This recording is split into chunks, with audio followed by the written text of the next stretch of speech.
Group observation project done by Tyler Paulus and Cody Harrison. We chose to conduct our observations at the Rolling Oaks Mall for multiple reasons, including a central location to our residence, ease of access. Rolling Oaks Mall also has long business hours, so it made for flexible scheduling, ability for both of us to enter, and there is no need to make a purchase in order to go and sit in the mall. So it offered us a great place to observe without drawing suspicion, thus allowing for the public to operate in a normal manner while we carried out our business. We went into the mall simply to observe. We were not there to judge, therefore we took a strict no bias stance on our observations. We decided to place ourselves at two separate locations that offered two different vantage points. Placing us at these two locations allowed for us to observe the full spectrum of the mall.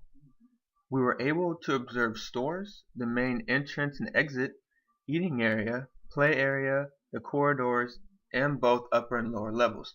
So we got a pretty good view of, the whole mall. Upon completion of our observations, we discussed our notes and what stood out to us.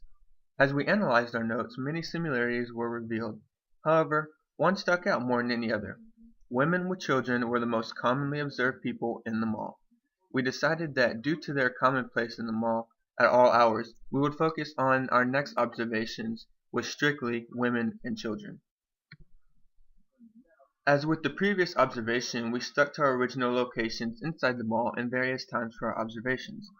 By focusing our attention on our specific group of women and children at the mall, we were able to observe that in greater detail.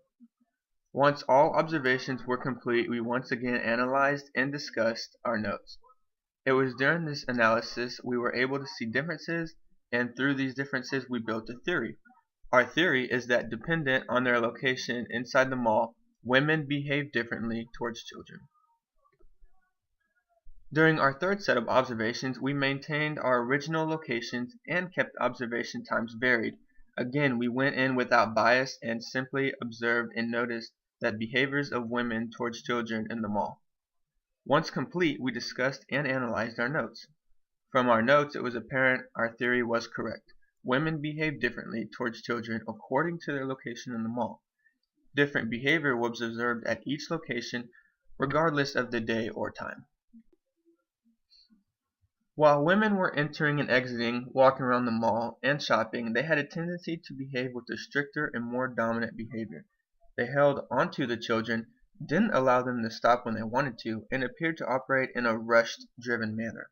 However, when in the food court, the women appeared to operate at a slow pace, leisurely-like, asked their children what they wanted, and waited for their decision, and seemed relaxed while sitting down to eat. These observations established a validity to our theory, but in order to prove it, we believe a more in-depth observation and study would be needed. Getting the age of the women and children, the number of children, knowing if the children belong to the women, their reasons for going to the mall, what their education and job are, and if they have any disorders, which would give us a better insight into their behaviors and why it is they behave towards their children. But as it stands with our observations, our developed theory was proven. Women do behave differently towards children depending on their location within the mall.